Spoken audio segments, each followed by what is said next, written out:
You are watching Bengals Breakdown by Chat Sports, and I am your host, Stone Shields. Thanks so much for hanging out with us here on a Sunday afternoon. Coming up on today's show, we're going to be spending some time talking about Cooper Kupp and the trade rumors circulating around the Rams wide receiver. That's first up on today's show. Also going to be talking about two potential draft targets for the Cincinnati Bengals at that number 17 overall selection in the first round. But before we get into that, make sure you guys hit that thumbs up icon if you have not done so already. As previously mentioned, we are in a like battle with our Alabama football report here at Chat Sports. We've got, just about 5 or so days left in the month of January, and we have a sizable lead, but we're trying to keep the pedal to the metal, as they say, and going for over 450 likes on today's video. So help us out, hit that thumbs up icon if you have not done so already.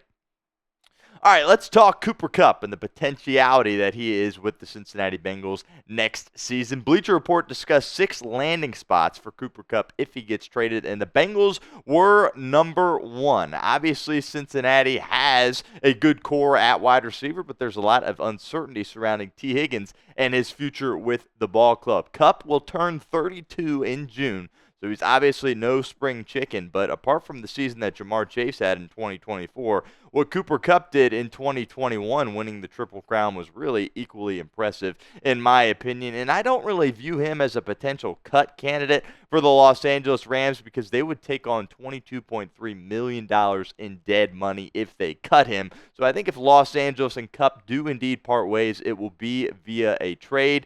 And keep in mind, this is a guy that was heavily discussed in trade talks early in the season. We did a video leading up to the trade deadline talking about Cooper Kupp potentially being traded. The Rams ultimately decided to hang on to Cooper Kupp. Won a playoff game yet again, but there's some uncertainty surrounding Cooper Kupp as far as his future with the Los Angeles Rams. So I think a lot of teams would be interested in potentially trading for Cooper Kupp. Here is what Kupp had to say in regards to his future, and he made these comments right after Los Angeles lost in the divisional round to the Philadelphia Eagles. This is what he said. He says, "Who knows what is going to happen? And a lot of stuff is out of my control. We'll see what it's going to be. There was obviously stuff that was going on early in the season, and we'll see. I don't have any clarity on what that's going to look like. Obviously, we'd love to be in LA, but I don't know what that is going to look like."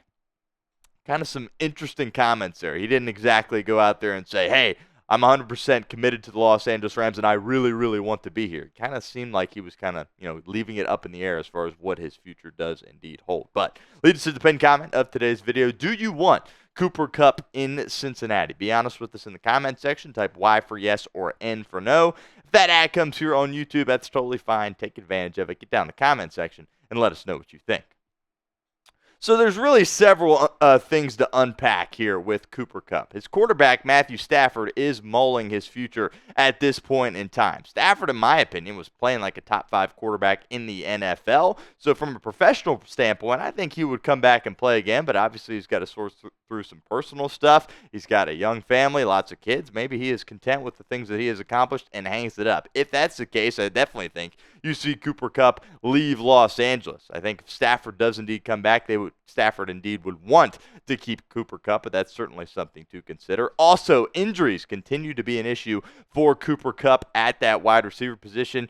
He's missed a lot of time past couple of seasons, and he only played 12 games in 2024. I also get the potential awkwardness, right, if he were to come to Cincinnati, because the season he had in 2021 absolutely went off, and then the Super Bowl went off in the Super Bowl against the Bengals, won Super Bowl MVP, so that's, there's some awkwardness there. That's not great. I'll just be honest with you. My thoughts changed on Cooper Kupp after that game. I was like, I don't like this guy. And now, it's been a couple of years. I'm kind of circling around to the fact that this is a really good dude, and he's a really good football player as well. But Puka Nacua is clearly the focal point for their offense in Los Angeles. You saw Stafford really go to Nacua as their wide receiver one. Both these guys, by the way, missed a lot of time. But when you just take a look at the numbers, it doesn't exactly seem like that, as Kupp, of course, doubled Nacua's touchdowns with 6. So Stafford really trusted Cooper Kupp still in the red zone, but you saw Kupp more as a blocker for Los Angeles, and he clearly was a wide receiver too, and he had a couple of games there at the end of the year where he really wasn't getting many targets whatsoever. Now, if you lose Tee Higgins, you obviously need another wide receiver. Again, we'll continue to document the whole Tee Higgins situation as we progress here through the offseason. But even if you keep Tee Higgins, I think adding a guy like Cooper Kupp certainly could be an issue. Gesicki and Higgins were your 2 and your number 3 behind Jamar Chase as far as, receptions, receiving yards, all that kind of stuff. And there's a good chance that you could lose both of them. Now, I do think that the Bengals' plans were to bring in Jermaine Burton in that 3rd round and really have him flourish into a potential star wide receiver for you, and that obviously has blew up in your face, right? It has been a complete disaster, and I'm not sure you're going to want to take another receiver early in the draft after a whiff like that. Also, you got to keep in mind Charlie Jones appears to be a whiff. He hasn't really been able to stay healthy and be out there on the football field, and we'll see exactly how that progresses. But I really like Yoshi, but I still think you need to add a receiver, especially if you do end up losing a guy like Tee Higgins. There's also some history between Zach Taylor and Cooper Kupp. Taylor was the assistant wide receivers coach with the Los Angeles Rams in 2017. So there's a connection there as well. And like I said, a guy like Cooper Kupp, he's going to go out there and block. So really, I would like to bring Cooper Kupp in here. I still think he has some stuff to offer as far as an NFL wide receiver goes. He's a really cerebral player. You don't have to worry about him not being professional or anything like that. So I think the Bengals certainly should entertain the idea of trading for a guy like Cooper Kupp, and you probably would only have to give up a 3rd, maybe 4th round pick in order to acquire him.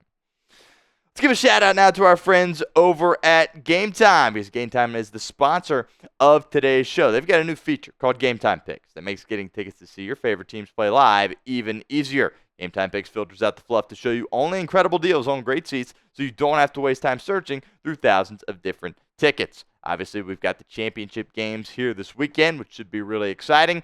Still some tickets there to go to the Super Bowl in a couple of weeks. Obviously, those are not cheap, but hey, you can go over to Game Time and test those waters if you so desire. My 2 favorite features on Game Time, the seat views. Get a panoramic view from your seat in the app before you buy with Game Time. Secondly, the all-in pricing. Toggling this feature up front allows you to see your total up front, so you don't get hit with any of those surprise fees at checkout like some of those other ticketing companies can get you with. So take the guesswork out of buying tickets with Game Time. Download the Game Time app, create an account, use code CHATSPORTS for $20 off your first purchase. Terms apply, but again, create an account, redeem code CHATSPORTS for $20 off.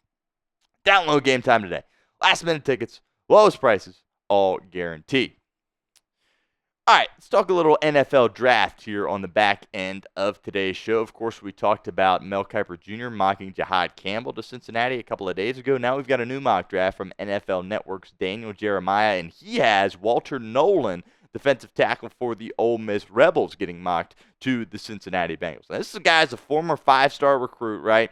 In Tennessee as a high school player, really, set the town by storm. He was an incredible football player, spent his first 2 years of collegiate ball at Texas A&M, and is finished with his last season, his 3rd season at Ole Miss, before declaring for the NFL draft. When people talk about Walter Nolen, they talk about his violent hands, right? It's a guy that's really, really physical and kind of bullies people around and has an opportunity to win matchups when he's in a one-on-one situation. He has a really explosive first step, obviously, for a really, really massive guy at the interior of your offensive line.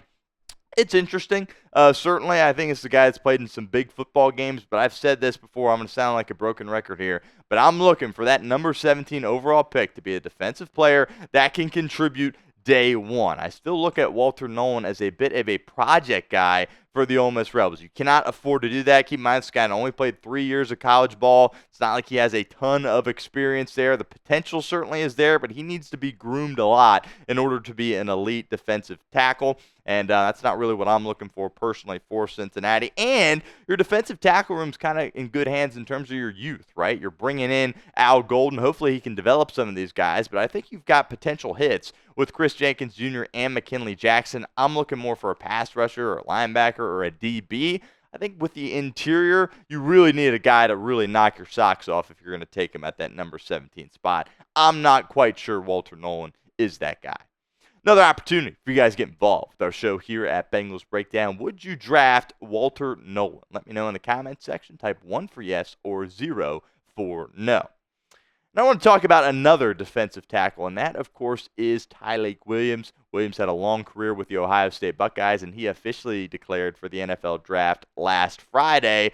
And I like Williams a lot more, to be completely honest with you. We'll see if Williams is a first-round guy. I don't think Cincinnati would take Tyleik Williams at the number 17 overall spot, but if he happens to slip into the second round, which I would find it hard to believe, I think the Bengals would probably have to trade up in the second round in order to get him, and we know, of course, that they don't do that. But Tyleik Williams really had a great year with the Ohio State Buckeyes. I don't think the stats necessarily do it justice, but he is a physical guy, and he's a really cerebral football player as well. His teammates love him. His coaches love him.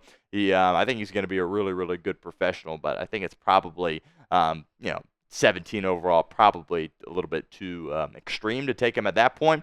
But Tyleik Williams, certainly a guy I have on my radar. Got a lot of Michigan guys on this football team. I'm not an Ohio State guy, but I think it could probably be good to bring in a Buckeye, especially a national champion Buckeye, which obviously that hasn't happened in a decade or so. But Tyleik Williams, I think, is a really good football player, and I am very interested in potentially landing a guy like Tyleik Williams. And to be honest with you, I think he offers a little bit more than Walter Nolen does at that defensive tackle spot, and I view Williams as a guy that's going to be ready to come in and contribute immediately and be less of a project, and that's what Cincinnati, I think, should be looking for.